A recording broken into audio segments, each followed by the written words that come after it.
Um, Item A is Zoom meeting informational. This item contains documents which provide call-in information and instructions for the Zoom meeting. Roll call, let it be known that all members are here except for Paul, who has previously told us that he wouldn't be able to make the meeting tonight. So other than that, all members are here. Item C, approval of the agenda for tonight's meeting. Do we have a motion to approve tonight's agenda? Motion to approve. Okay, second. Okay, all in favor? Aye. Aye. Aye. Any nays? Okay, the ayes have it. Approval of the minutes from the September 15th meeting. Did everybody take a look at those and any questions, comments, or concerns?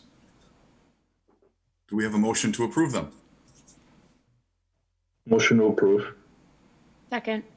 Okay, all in favor? Aye. Aye. Okay.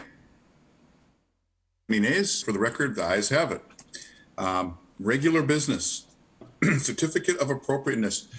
Before I read number one, do we want to do one first or do we want to do number two first? Do we want to switch them around?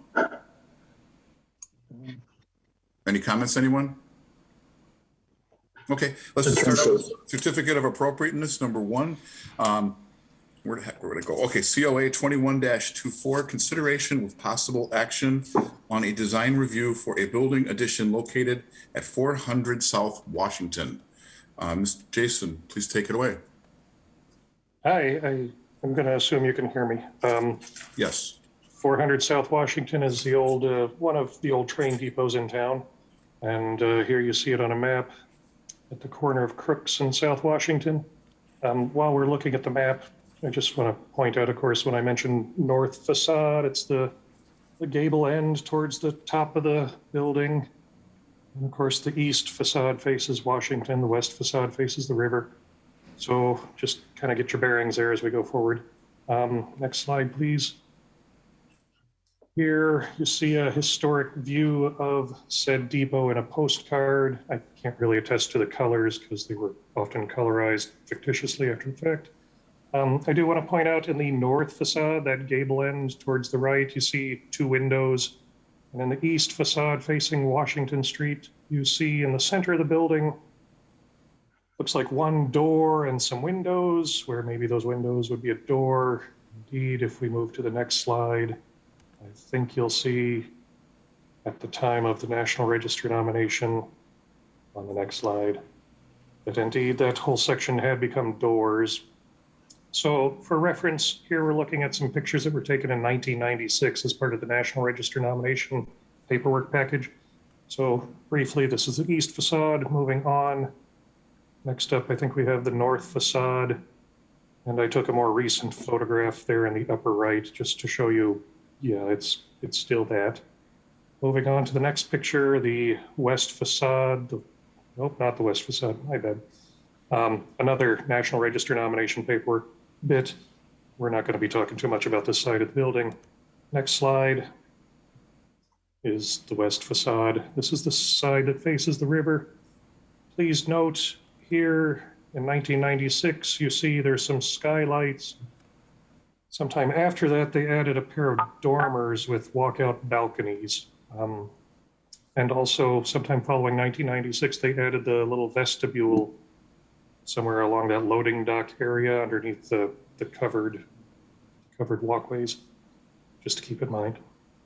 So next slide, another fairly recent photograph. I want to point out that where you would expect to see doors facing Washington Street in the center of the building, those have been turned into windows. And I know it's kind of a dad joke, but I'm always serious when I say that any window can be opened. It's just not every window can be closed. So I'm sure they open, they don't close. Next slide. Just a little refresher, the historic postcard, so you see what it looked like back in the day, the horse and wagon days. The more recent photograph shows you it looks pretty similar. Again, don't get wrapped up on the color because the color was done by somebody who didn't know what color it was in the postcard. Moving on to the next slide.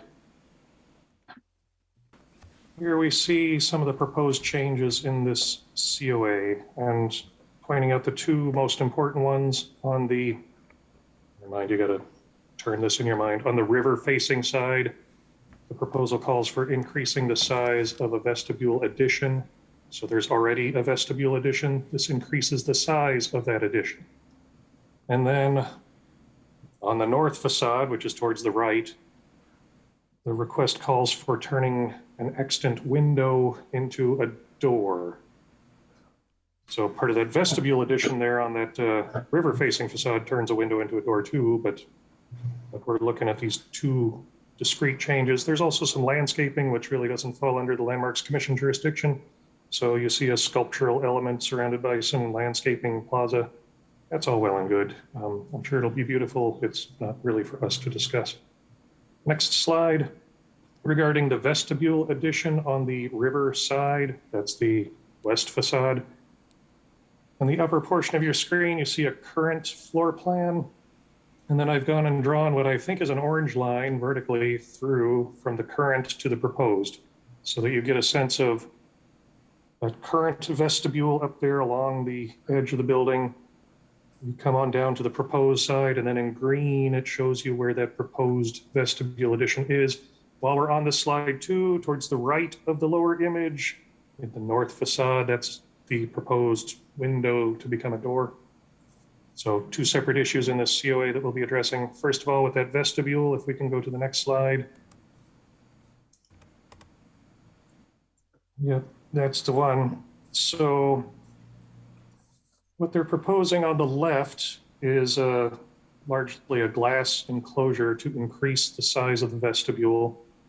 And within that glass enclosure and that proposal sketch, you see a window. And just so we're all clear, in the photograph towards the right, that window within the proposed vestibule is that existing window that you see there.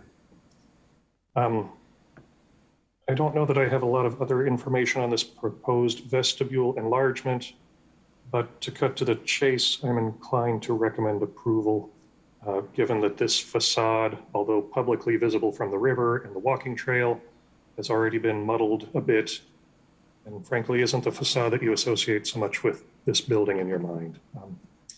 Moving on to the next slide. On the left, you see the proposal to change a window to a door with a little stepped stoop, if you will. In the color photograph, you see how it is currently.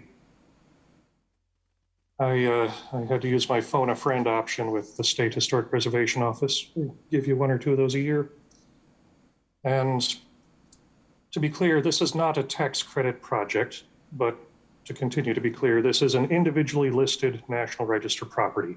So it's held to a much higher standard than, say, contributing properties in a district, or certainly much more than non-contributing properties in a district.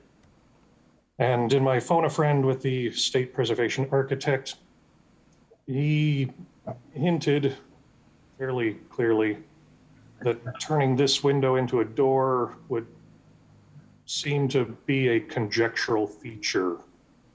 And I would put conjectural feature in quotations. Those sorts of things are to be avoided. So in the recommendation, which I think is on the next slide, if I remember what I was doing that day, I think I said that I recommend approval of the vestibule work and recommend denial of the exit egress door. And I encourage you to have some good conversation on that. In my conversation with the applicant, they suggested that both of these requests were for safety. And I suppose indeed it may make the building safer, but there was no code that could be cited that would require these safety changes. And as funny as it may be, I'm dead serious when I say a door can be, or a window can be opened. So I don't so much see a compelling argument that a safety requirement exists here. So again, recommend enlargement of the vestibule addition, denial of the window to a door on the north facade. Thank you.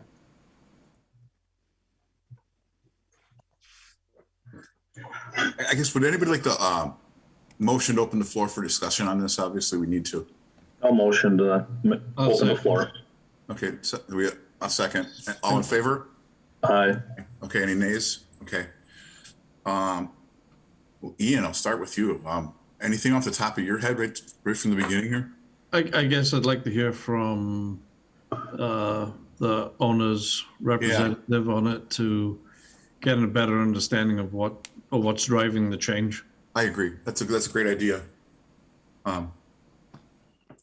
And who would that be that's on our screen here? This is Colin Art from Somerville Okay. here. Yeah, so I'm representing the Green Bay Community Foundation with these exterior changes. The vestibule was pretty obvious that we wanted to extend that for accessibility. And right now you enter in the building and 36 inches in front of you is a stair. And we just wanted to expand that a little bit, come into the existing exterior window and into a new waiting reception area so that you're not walking in front of the stair. That one was pretty clear. The other one that is a little bit trickier is throwing that door in the north facade where there's an existing window. Really what's driving that is primarily all of their staff is in this open office space to the northeast end of the building. And there's concerns with going from breakthroughs, the tenant in the building as a corporate office and now a more public building where it's open to the community. They're afraid that that opens up a threat for anybody to come in, whether it's an active shooter or even if you look at it as a fire in that main lobby space, there's no way for primarily all of the staff to exit the building without going through that vestibule, i.e. without jumping through a window, without throwing a door and a stoop with a couple of stairs in that north facade. So really it's our tenant, the Green Bay, or our client, the Green Bay Community Foundation, that has brought this to our attention. It wasn't a code or an exiting egress issue. It's more or less them, the new tenant, being concerned with living in a space where they may feel trapped at some point. That's really all I have.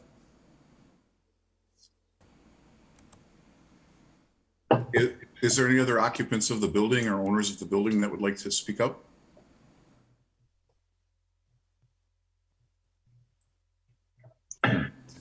Motion to close the floor. If there's no one else. I'll second that. Unless we have questions to ask. No, I think, Not in particular. I understand the need for, a secondary means of egress for, I understand that. But by the same token, it doesn't look like it's a dead end. It doesn't look like it's, from a code standpoint, an occupants of 49 or more that would require a second means of egress. So I can see the need, but I can also see the challenge of trying to cut in a new door and changing that north facade. Can it be done in a manner that it can be retroactively returned in the future, or what is? I can't tell from the diagram whether it's a reversible type approach. Do we ever close the floor? I don't know if we. I guess Colin, there was a question essentially to Colin. Sure. And I think both those changes there where you're essentially taking that exterior window and turning it into a door, there's not a good way to reverse that unless you can find a perfect match on that historic brick, which could be very difficult to do. I don't really see that being reversible in any way. Okay. I guess I'd motion to close the floor. I beg your pardon? Did Mark, did you motion? I motioned. You can second if you I'll do. second that if there's no other discussion. To close the floor? Yep. Okay. All in favor? Aye. Aye. Any Aye. nays? Okay, the floor is closed. Got a question to Jason, if he could clarify something. Jason, would you say that both of these proposals in terms of irreversibly or permanently altering the historic material? You know, I don't have much more detail on this than what I presented in the slides. It would appear to me that the vestibule on the river side of the building is not going to be reversible once that window is turned into a door. Yep. That having been said, I feel like that side of the building has been altered a fair bit. I think those second-story dormers, for example, could be reversed and not with too much difficulty. The vestibule that's already there, I think, was a pretty big change that's irreversible, but I don't really have a good understanding of what had been there before. So on the river side, I think we're tinkering with a change that was already made that really, this doesn't add a whole lot more change to that change that's already been made. Whereas on the north facade, you've seen from the pictures that that gable end of the building is as it was. And now we'd kind of be letting changes creep around the corner to another wall on the building. And that kind of creep is hard to stop once you let it get going. And Well, I think I see your point about the west side, the vestibule, that there's already been the alteration, but this is adding to the alteration. And my first reaction is that these are both permanent changes to historic material and are altering. In one case, what's already been altered, on the north end, what is not been altered. But nonetheless, I'm looking at these as fairly equivalent changes to the historic material. And I I'm very think much you're correct. inclined at this point to deny both. well, you know, I try to keep my personal feelings out of it. I'm not a big fan of either one. But professionally, I want to point out too that, you know, in the east facade facing Washington Street, you do have windows currently that had been doors. Yep. And those lend themselves quite well to being turned back into doors. Right. Fortunately, they're in, you know, like the Middle. Mhm. middle of the long axis of the building. But, you know, when I think about when I worked at the shipyard, I had a fire extinguisher and batten weights next to my window. The window would open, I'm confident. That was my plan. And indeed, we had incidences too. So that was a good plan to have. But, you know, the one facing the river, there's been damage done. You'd be doing some more damage. But would you notice putting a new dent in another dent that's already on your car, as opposed to putting a new dent on the other side of your car that never had a dent? You know, that's kind of where I'm, as a realistic person, looking at this. Okay.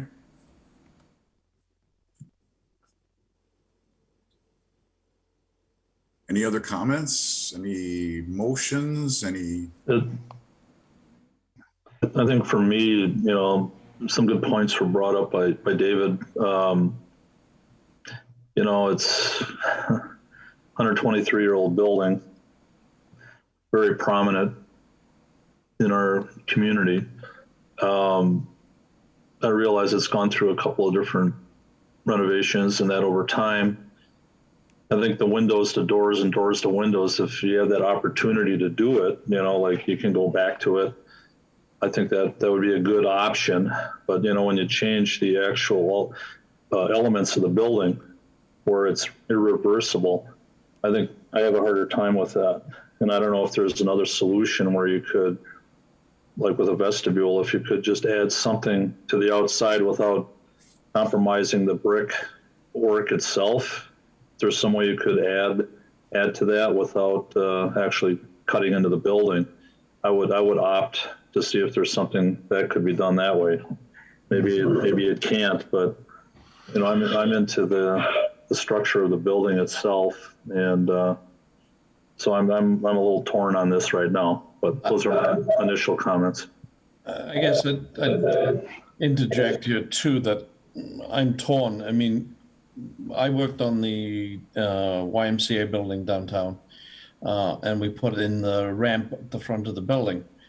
And we did take an existing exterior window in that location, go down and take out the basically the foundation wall underneath the window, to replace it and have that as a point of entry. I think it was a little more discreet than it was, certainly trying to address it at the main entrance itself and trying to bring a big ramp into the front entry. So, I mean, is it reversible? Sure. I mean, if you could tooth the brick back in, you could get the stone, replicate the stone, rebuild it in the future. It's just kind of an odd single intervention in that north facade that isn't being driven by a code requirement. So that's where I'm having a hard time. It's not like it's being done to get ADA access to the building. It's not been done to make it more welcoming to, the east facade, west facade against the river is providing more accommodation for people with mobility issues. So there's a positive there. I just don't see the positive in the north elevation. I don't know, I'd make one more comment because it's a long, narrow building, you've got the exit to the west and the exit to the east. And I think it seems like the folks that are asking for this change are in another part of the building that's a little further away and it just has a different type of access to it. Whereas you have the exit to the front and back, and if you're talking about active shooter, there's not a whole lot of room to go between the west and the east. It's just a very short distance. So, I mean, that's my first reaction, that they're looking to put it further away so that it spreads things out so you can get out easier. And like you said, Ian, there's no code that really talks about that. So, and I know Jason had talked to someone in Madison about this. I'd be interested to hear what, I thought he was here online or here in the meeting. If there's anybody else that could talk to that. I don't know, just a comment. I'd like to add that to me, it seems like that the vestibule side, that's the west side, correct? Yep. Yeah. That actually adds to safety going in and out of that building as well, because that gets pretty slippery over there 6 months out of the year. It's kind of nasty, actually.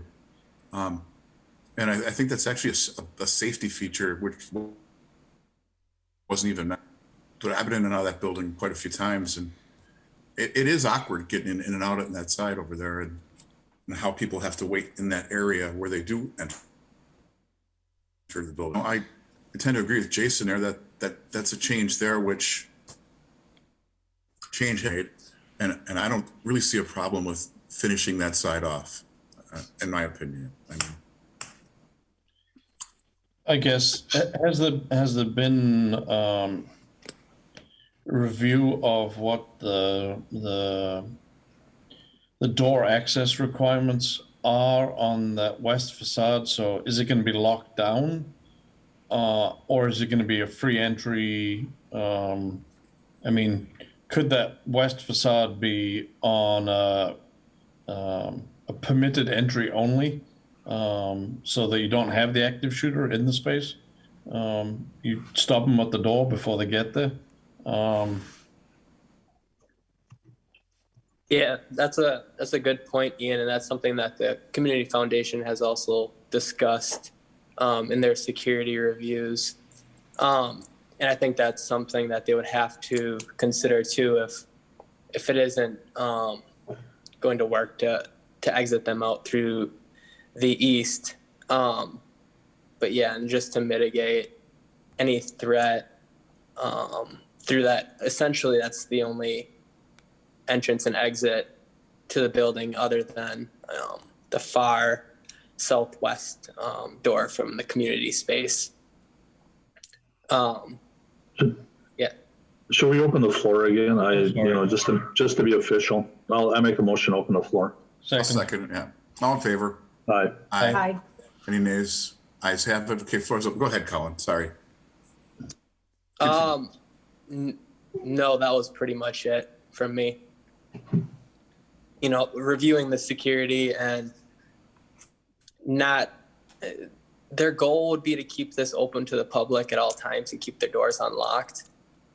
But then again, that's a security issue that they would have with not having a solid exit from their main office area without coming back into the more public reception waiting area into the only exit from that side of the building.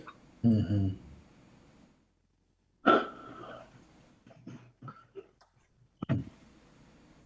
Well,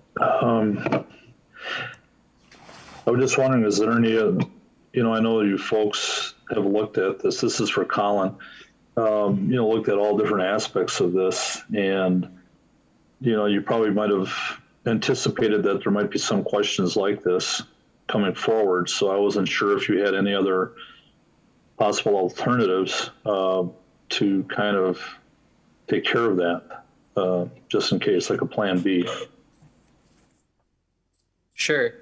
Well, looking back at that vestibule addition, we really wouldn't want that anywhere else. That's their main entrance. It's essentially just south a couple feet to avoid that main stair and give improved accessibility into the building. But that door, or that transition from a window to a door on that east facade, the only alternative for us would be, if it remains a window, is to review the security function of the doors in that main vestibule and just monitor who's coming in and out of that building to prevent, any threat. It doesn't really prevent a fire from happening in that area, which would be another need for egress out of the open office, but the threat of violence would be, somewhat eliminated.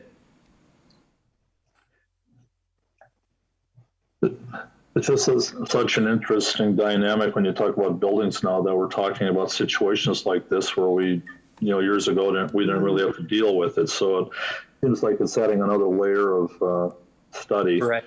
that we're not normally used to. And I don't know if this is just the nature of the beast and we have to keep going that route. I mean, do you do this with other buildings as well, and other studies that you've done with other projects? Yeah, it's something that definitely comes up everywhere, especially in, K through 12 schools nowadays. Yeah. But a building like this that's going to be turned into a public space and not a corporate office, it's something that's come up in discussions with the Community Foundation for sure. Yeah, I'd concur. I don't think, this is a unique discussion to this client. It is a discussion that, quite honestly, we have regularly. And oftentimes it'll come down to a hardware and maybe there's an emergency switch at reception that gets flicked if there's a sense that something's going down outside, or there has been a threat that locks the doors in place, and so you prevent the intruder from coming in at that point, and it's selective when it's used. We've talked about it here in our office. We have the same situation. Yeah, that's a good point, Ian. Yeah. I'd like to just interject here. I'm hearing what you're saying about how this is such a unique concern, something that wasn't considered not that long ago. But what I would suggest is remember this, that our mission is about historic preservation. That's our lane. And we've got the guideline from the Secretary of the Interior that staff refers to repeatedly that's so helpful. And that's what it addresses, is historic preservation. I am reluctant to begin second guessing the standard because we are now looking at safety features, whether it's for an active shooter, fire, or whatever hazard. Our concern, I think, should be limited to historic preservation, and it's up to others to address concerns about safety.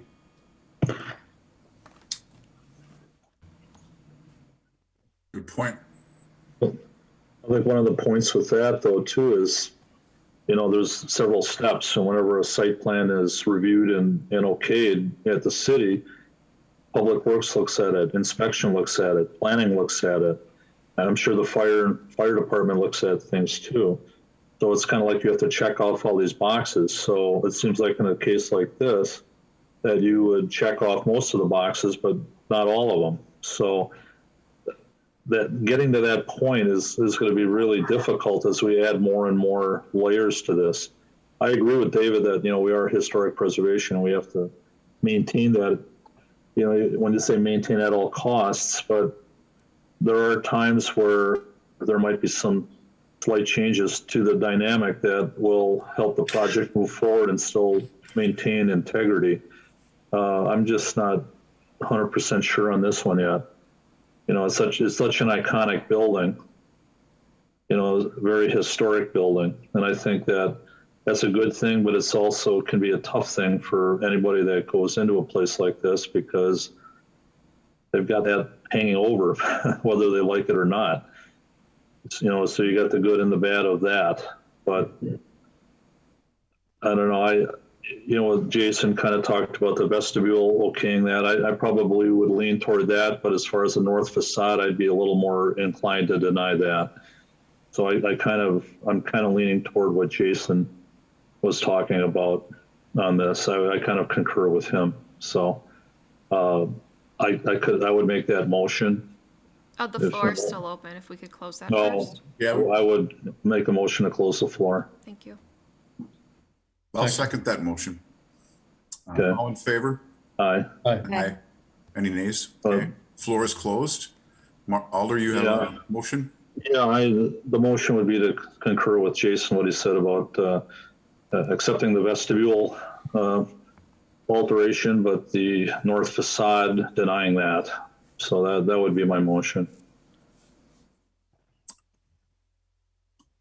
I would second that motion. I concur exactly with what you said. All in favor? Aye. Aye. Aye. Any nays? I'll vote nay. Okay. Well, the ayes have it. Guess that's the end of this matter. Colin, I think you can probably still hear me. Yes, yep. You may, I guess we should motion to reopen the floor one more time here. Motion to open the floor. I'll second that. Okay, all in favor? Aye. Aye. Colin, if you're truly, if that is a real concern, and I believe that it is, I mean, with what's going on in the world in this country today, you might want to do some further research on that with different departments and, get different opinions and standards, like an escape route out of the building and, and perhaps revisit the second issue at a later date. But for now, obviously, just like David said, I mean, David was right on. It's like our mission is to preserve. So, the vestibule is one thing, but altering that 120, 123-year-old back building, is a different story. So, Understandable. thank you. With that, I'll motion to close the floor. So moved. Okay, all in favor? Aye.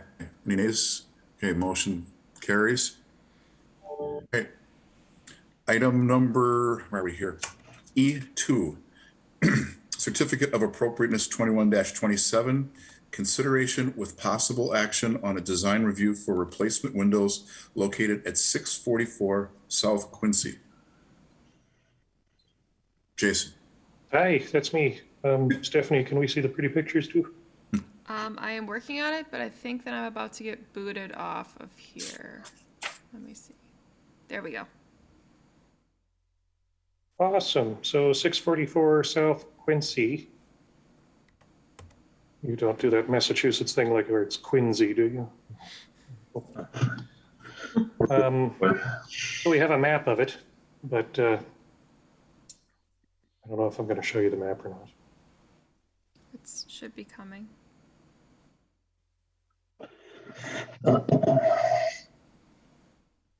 Yay, there it is, corner lot. So the COA is requesting to change out a number of windows with new windows. And when I first looked at this, I thought, oh, well, that's fine. All those windows are new windows anyway. But as I reviewed the material submitted to us, it appears that what I thought were new windows were actually old windows hidden by new storm windows. And, you know, I suppose that's well and good. If we can go to the next slide, there's some pictures of the house. On the right, you see, you know, it's hard. I study what we get, and it looks like the pictures on the right are of the same window overlooking the garage. And I think those are the only pictures we received of the existing windows. So I know that window is old. I don't know about the other windows. I'm supposing they're old too, even though I thought they were new. But if we jump forward a little bit, I'm all for replacing these windows. I mean, we wouldn't know any better. It's a contributing building, but it's relatively low integrity because of the replacement siding that's already there. I had a little bit of a hiccup when I wrote the recommendation because State Historic Preservation Office says that the visible light transmittance should be 72 or higher, or 0.72. And I had a conversation with SHPO today about this, and my feeling is that the manufacturer here maybe has internally conflicting information. The manufacturer data says that there's no tint, but the visible light rating is only 0.6. I asked myself, well, how can that be? Anyway, the good folks at SHPO, I used my second phone a friend. They said, Jason, don't worry about it. It's not individually listed. It's, you know, contributing in a district, but that 72 from State Historic Preservation Office, maybe not such a critical number here. My hunch is that the windows indeed are not tinted. Excuse me. That's maybe there's, you know, some decrease in the light transmittance because most new windows have that, you know, they're double pane with some gas in between. I'm less concerned about this, but I just want to point out, indeed, SHPO does have a 72 requirement. These are apparently 60. Don't trust it. So I think my recommendation is still to approve.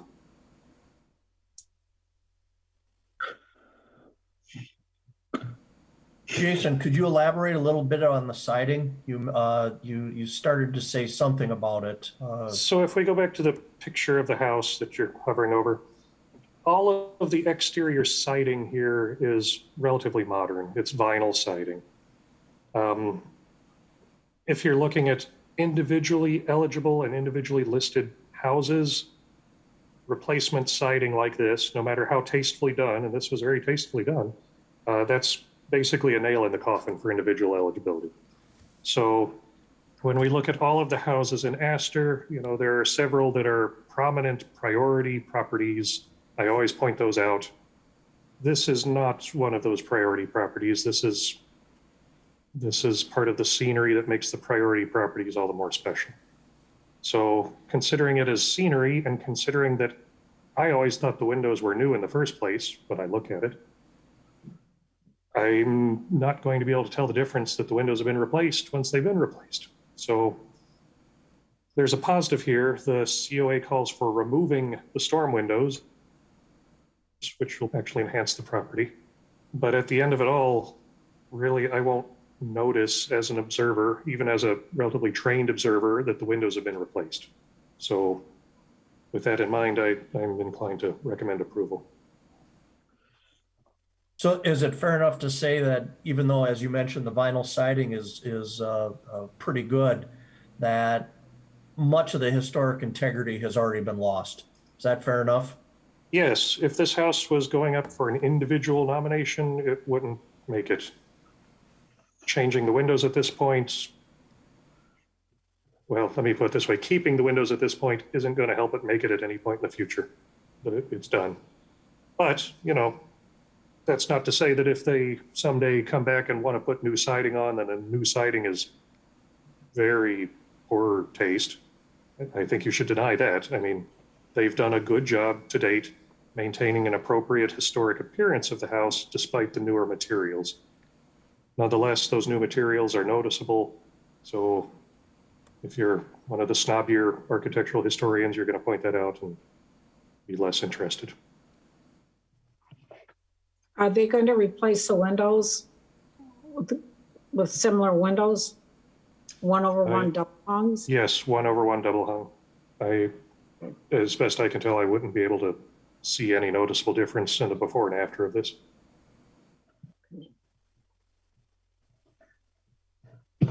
It seems to me that, you know, there's been numerous homes over time that have done this with vinyl siding and other things, historically, historic type homes.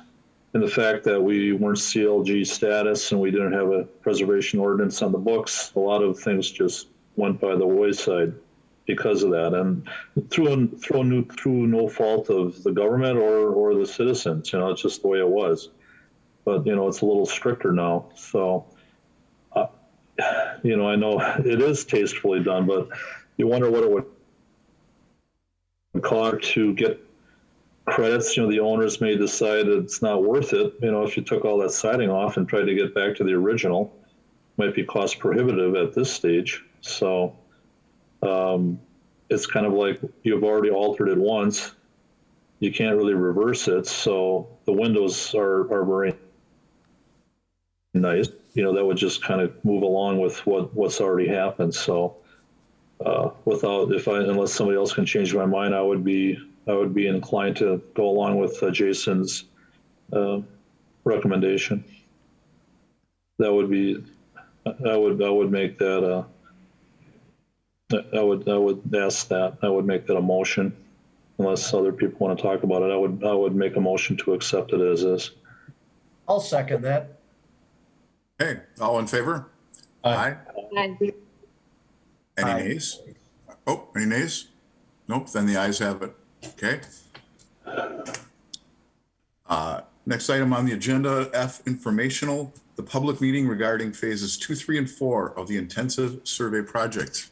Is that you, Stephanie? That is. So today we have two people here to present. We've got Jason Tisch from the State Historic Preservation Office and Rowan Davidson from Legacy Architecture, who we've contracted to do this phases 2, 3, and 4 of our update to our historic survey. So this is the first of two public meetings for these phases. The initial one is just to give people background information about the intensive survey itself, the update that's happening, and then the final one will be the presentation of the survey results. So I'm not sure who's kicking it off. Jason? Rowan? Jason, all right, take it away. Yeah, why don't I go first? Thanks. My name is Jason Tisch. I work with the State Historic Preservation Office and the Wisconsin Historical Society. Stephanie, can I share my screen? I've got a few slides to help illustrate what I'm talking about. Yes, you should be able to, but if not, let me know. All right. Yes, okay, thank you. Hang on just a second. Okay, can you see my whole slide, Stephanie? Yes. Okay, good. Jason Tisch with the Wisconsin State Historic Preservation Office. And this is the kickoff meeting for the Architecture and History Survey Phase 2 of Green Bay. You all know that you completed Phase 1 earlier this year. And just a few points that I want to make. The funding for these projects come from our office because Green Bay is a certified local government. It's a formal partnership between my office and actually the National Park Service as well. So the funding from this comes from a grant from my office. This grant is a $50,000 grant. Green Bay became a CLG in 2019. You're the newest CLG. And this is kind of an update of the previous survey of Green Bay, which was done over 30 years ago. So this is an update of an earlier survey work. Last year, or maybe earlier this year, a proposed phasing plan was drawn up by Legacy Architecture, who is also here. Section 1 was completed during the first phase. This phase, this recently funded phase, is gonna entail sections 2, 3, and 4. Because of the large amount of the grant, it enables the city to survey more areas than just one section at a time. So that's actually good.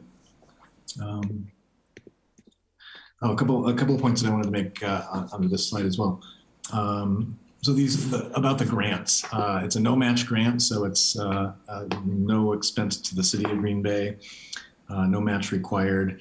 And we worked with the city to develop a memorandum of understanding that kind of lays out all the stipulation that and all the strings attached, to be honest, with federal funding. It's nothing onerous, just compliance with a lot of federal guidelines and such. And we work with with the city and the consultant to make sure everything is above board and complies with all the federal and state laws.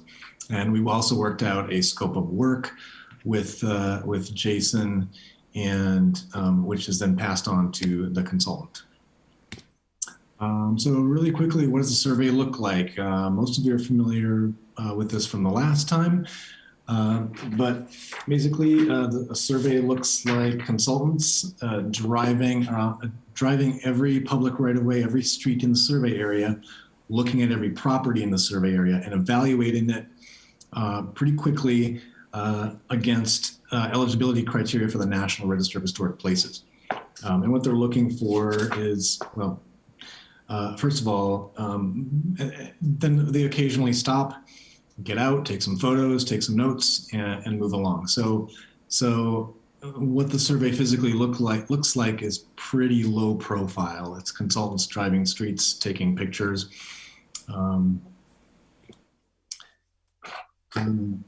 They do everything from the public right away. They do not step onto public property. They will not ask to go inside buildings. They do all of their evaluation from the public right away, and then in research facilities like the Historical Society here.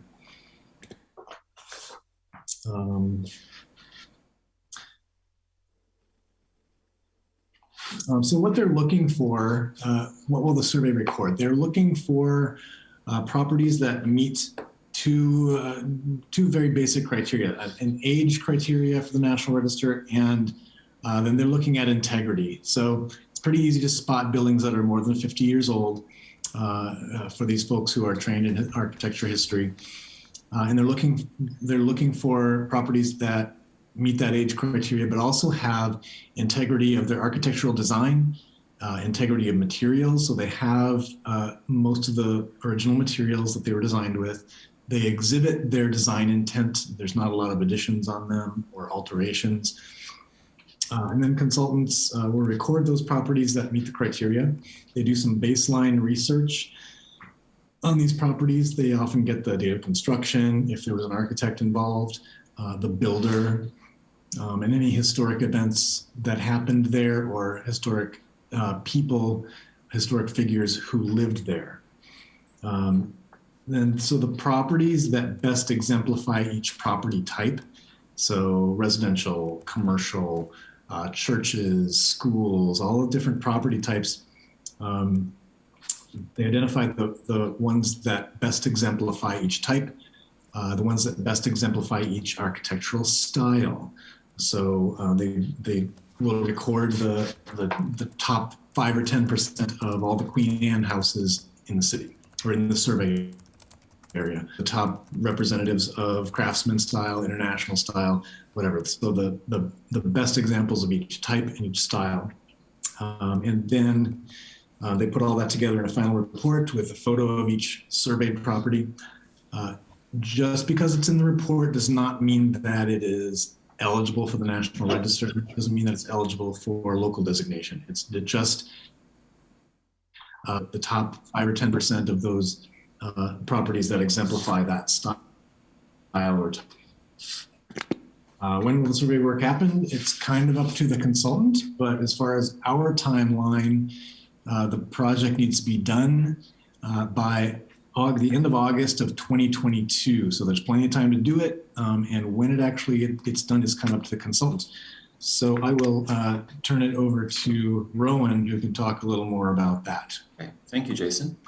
Jason already covered. I intended to go over. Oh, by the way, my name is Rowan Davidson with Legacy Architecture. We're the consultants on the various surveys in Green Bay that are taking place right now. Stephanie, is it okay if I share my screen as well? Yep.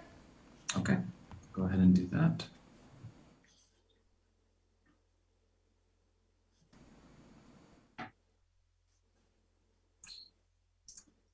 As I said, Jason has already discussed a little bit about what a survey actually is, and you've actually heard some of this before already from us in the past.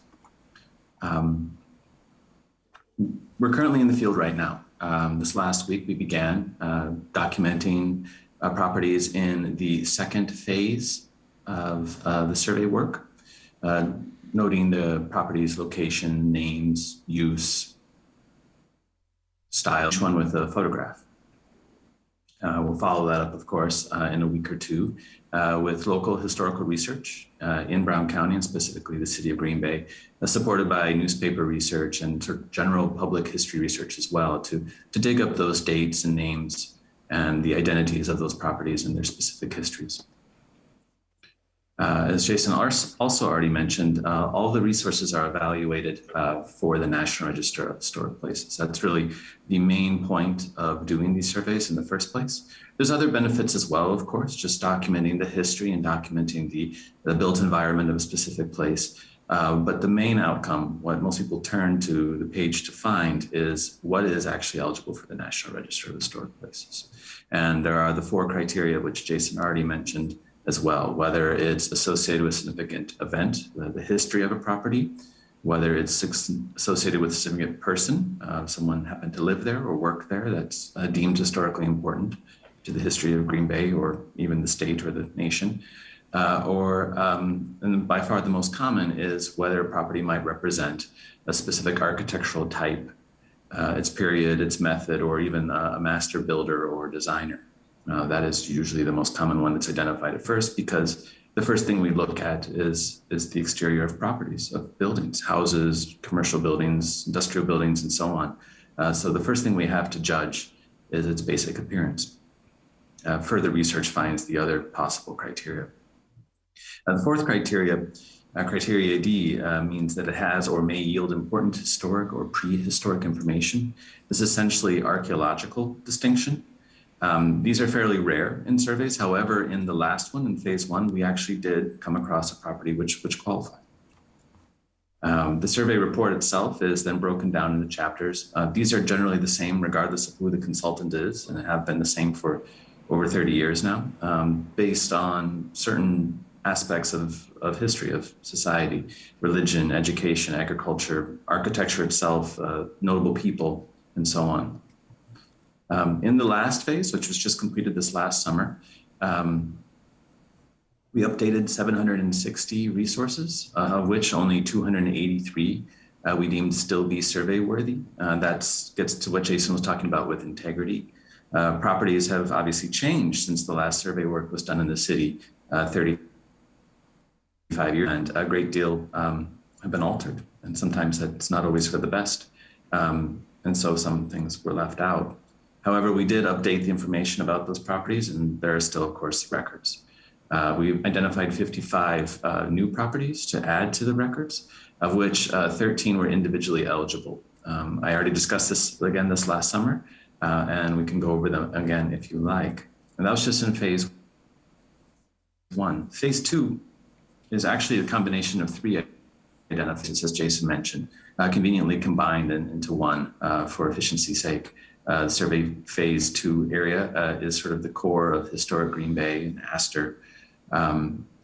Phase 3 is north of the East River, an industrial area along the lakeshore.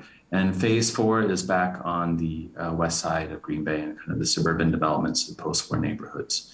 We're going to combine all 3, and each one has about the same or similar number of properties that we found in the first survey area. So it'll be about 3 times the scale and scope of the first work that we were doing. And that's about it. I think Jason essentially the process quite well. Are there any questions or comments for either of us? Yeah, just to give you guys some, background on what we're doing here. So this portion of the meeting is a public meeting, so there's no need to open the floor if you're from the public and you're not on our Landmarks Commission. Commissioners can feel free to ask questions. Anyone from the audience can also feel free to ask questions. You can do that in our chat, or you can simply unmute yourself and begin talking. Those questions can be directed to the Landmarks Commission, to Rowan, to Jason, or to myself or Jason Flatt. So feel free to interact if you would like to.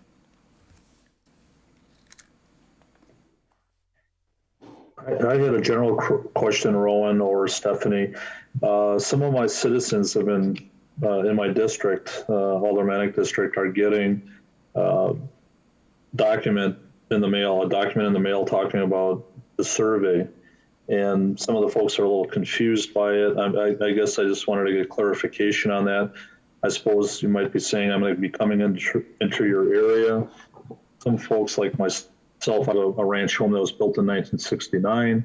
It doesn't seem historic to me, but it's over 50 years old. So I don't know if anybody could clarify that as far as what these letters are that are going out to the public. I don't know if that's the city or the consultant driving that. Sorry, Rowan, that's from our office. So we sent out to every property owner within all 3 survey areas that are being completed, and it lets them know that somebody will be out driving slow on their street, possibly taking photos of their home.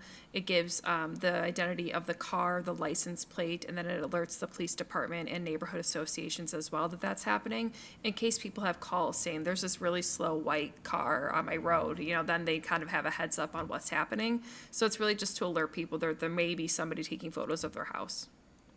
That's kind of what I thought, but I just needed clarification on that. I was going to ask Rowan, phase 4 is my area, a good chunk of it. And it's the homes are from the early to mid 60s all the way down to the late 20s. Mm-hmm. Some of the newer farm building there, I would presume that you would be driving, let's say, along Bond Street. Mm-hmm. I mean, it's really easy to tell. There's a couple of buildings here and there where you go, wow, that looks like an original property on Bond Street. And I would think that you would, detect that, and I would think that that'd be no issue at all. No, it shouldn't be. That often does happen in the kind of quote unquote post-war suburban neighborhoods. We're going to drive up and down every street and look at every property regardless. And in fact, we're actually going to spend a great deal of attention on some of the ranch homes, maybe yours as well. They are, as you pointed out, your house is over 50 years old at this point, so it's fair game. Wow. A lot of those neighborhoods on the west side of Green Bay have a very large number, deep concentration of nice ranch houses. Okay. Yeah, Mr. Stoyer, I want to interject too. I personally have been betting like $5 or $6 that somewhere around your neighborhood, somewhere around there's a mid-century modern district in the making that may prove to be eligible once Rowan takes the drive-through. Well, that'd be interesting. I know the survey in 1988, which I happened to work on, so I'm dating myself a little bit.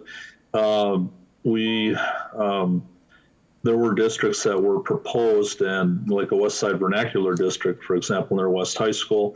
And I'm sure things haven't changed a whole lot since then because some of the homes put vinyl siding on and kind of compromised the buildings. So I would think that it would be hard to say that some of that's been reversed over the last 30 years. Some of them were deteriorated further from that. So I don't know if you've ever found where an older area, which looks like it could be a potentially historic district, has reversed and gone better as far as what it should be. Does that ever happen? It's fairly rare. Yeah, I would say probably. Especially Although, from the periods Mr. Stoyer, in your case, as you age, I think you're looking much better. So you're just getting better like fine wine. I'll take that as a compliment. Yeah, we are aware of the various districts and things identified in those extensive 80s surveys. So we definitely are using that information to guide kind of what we're looking at now. Obviously, the records themselves, we're consciously looking at every single record and updating it. So Right. it's a good clue. Thank you. Question for either Jason or Rowan. Hi, my name is Shannon. I'm a citizen that got one of those lovely letters. And actually, I just purchased my home last year, and through my research discovered that it was part of the 1988 survey. And I'm just curious, when you talk about integrity, include if something was altered on the building to bring it up to current code, would that disqualify it? I point to my front porch. I know when they did the 1988 survey, I could tell from the way the porch was done that that was pretty close to what it was when they first built the house. It's much different now, but I know that it's because of code regulations as far as height. So just using that as an example, would something like that disqualify a home from the survey? It would not disqualify it from the survey. The bar that one needs to cross to get in the survey is, I mean, there is a bar to cross, but it's not extremely high. Things like vinyl siding, replacement windows, things that are immediately apparent, or alterations to a building that really change its basic form, so that if you squint at it, it no longer looks like the same thing that it did when it was originally constructed. Something like changing a porch, or certainly just the railing on a porch, would not necessarily be disqualifying from the survey. It might be disqualifying from the National Register of Historic Places, however, which is sort of... Which I don't think my house is listed there. It might. Their districts get identified all the time, in which case your house probably would be considered, certainly. Yeah. Okay. And then I see Steph chatted everybody. I'm going to email her with some specific questions to my house, and specifically like where I can find out more about it. Just because I like the fact that it's built in 1918 and has a lot of original. Good. No, Thank you for your time, by the way. If it was in the 1980s survey, we will survey it again. It will be in the next document as well, just automatically. Yeah. Okay.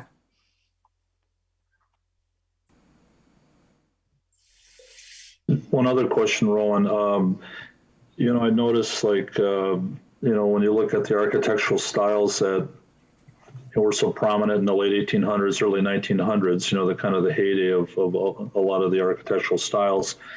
There are the high styles, or it seems like Green Bay has a number of styles that are kind of morphed from one or two or maybe even three different styles. Will that be designated as well? The high style versus maybe an altered version of that, or what have you? Yes, we do discuss variations within styles. Obviously, they're not perfect. It's very rare to find a perfect example of a textbook architectural style. It's not how buildings work. They're combinations, they're amalgamations of many different ideas, builders, architects, and so on. We discuss those in the architecture chapter in some detail under the styles. And in fact, we have a fairly extensive discussion of vernacular architecture as well, which is fairly common in Green Bay from that very same period. Do you find that's true about a lot of cities like in the Midwest? I mean, other areas you've done, is it pretty standard that things like that have happened? Yes, absolutely. Okay. Yeah. Green Bay has some unique ones though, which we do discuss, sort of combinations, particularly of sort of Victorian Queen Anne types that, there's this general broad heading called progressive architecture, specifically American styles like Craftsman, Prairie, and so on and so forth. In Green Bay, there seems to be a sort of tendency to combine some sort of latent 19th century aspects into those new styles, which you don't always see elsewhere. Right. Well, that's interesting unto itself. I find that when folks come to Green Bay, and I've gone on tours with folks, I kind of point some of that out. So I think it's a good feature. So thank you. Sure. Are there any other members of the public that have any questions?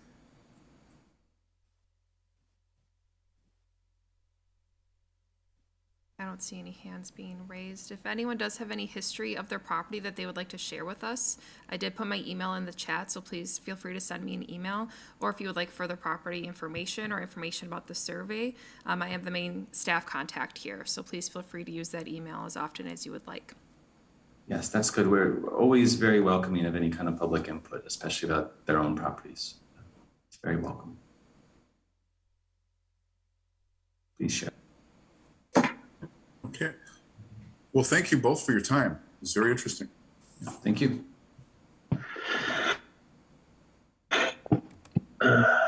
Okay, the next item on the agenda under informational staff level COA applications. Yes, 1 second. I'm sorry. I just got to pull up the screen here. Oh, okay.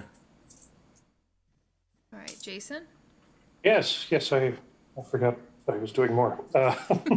We had a couple of fences and a couple of roofs, I think. So here at 740 South Jefferson, there's a fence or a partial fence. I've lost track.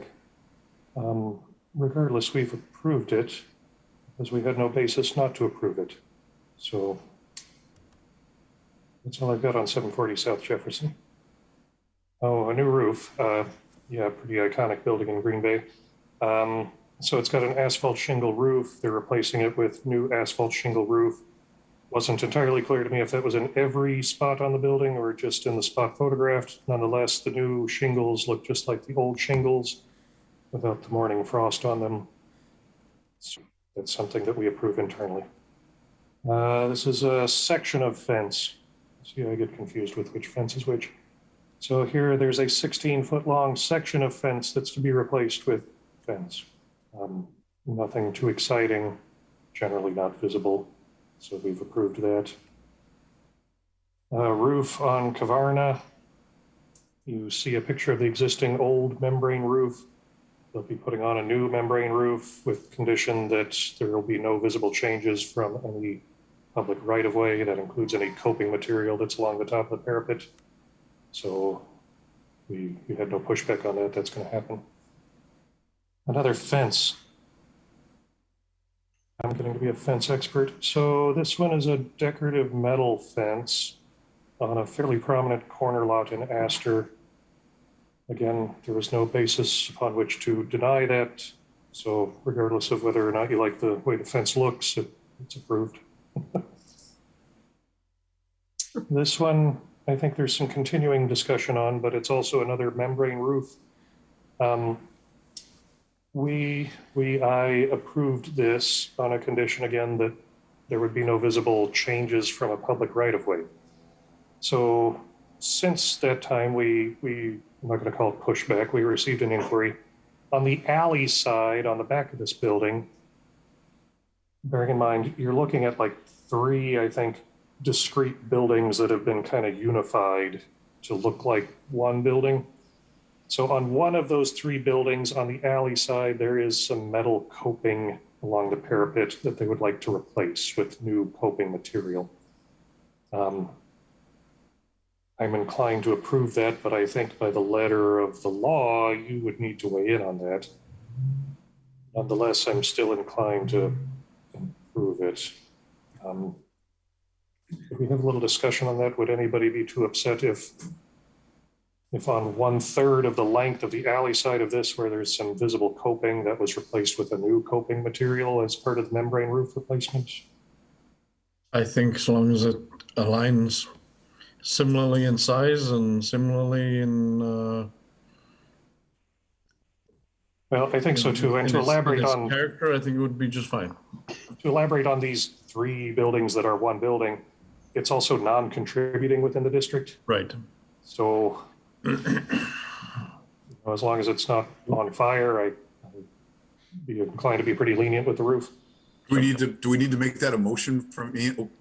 I don't know that it's an action item here. Okay, all right, okay, yeah, fine, okay. I was just gauging how much you'd yell at me next month if I told you I stepped out of my lane a little bit. Sure. Jason, is there a way to reverse that building at all, or was that built that way? I can't remember what it was underneath. Is there any possible to revert back, or is it just what it is? So, I'm eternally optimistic. It might be reversible, but at this point, any reversing of it would be kind of a Disneyland version. It wouldn't be the authentic thing. It would be a reconstruction of what you think the authentic thing was. And given as that it was non-contributing at the time that it was a designated district in 1999, I don't know that reversing it would ever bolster it to become contributing. I mean, we could ask Jason Tisch if he came back suddenly, but you treasure the memory, I suppose. I don't know that I'd hold your breath that it would ever be what it once was. So. Right. Well, that's good. Thanks for that. Was that everything we did, Steph? Yes, that is everything. Item number 3, review city raise, repair orders, and demolitions. There were none this month. Okay. Item number 4, staff update. I have no update aside from all of the roofs and fences that we approved in the past month. Jason? I don't have anything either, except that the next 3 phases, or the next year worth of intensive survey report work has begun.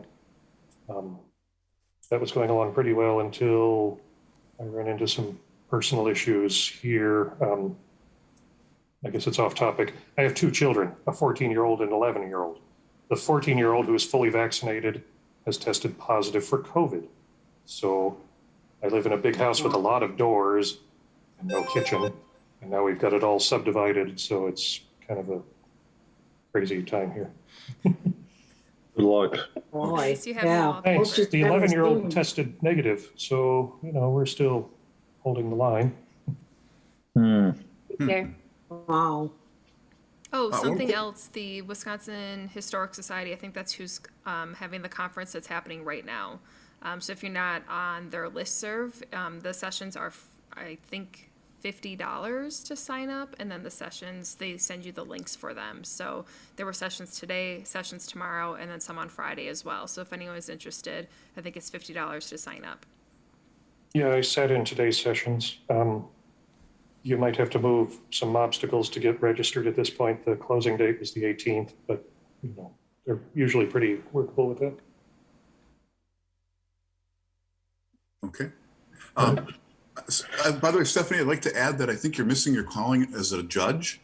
Sitting there in that chair with the flags behind you, you I do look feel like very judicial when I'm sitting in chambers. we should be calling you Your Honor. I think you should. Actually, that's all I'm going to be referred to now. Thank you. Date of the next meeting will be Wednesday, November 17th at 4:30 p.m., I presume, unless something changes. Yes. And then do we have a motion for adjournment? Motion to adjourn. And a second. Second. Okay, all in favor? Aye. Aye. Aye. All right. Bye, everybody. Howdy.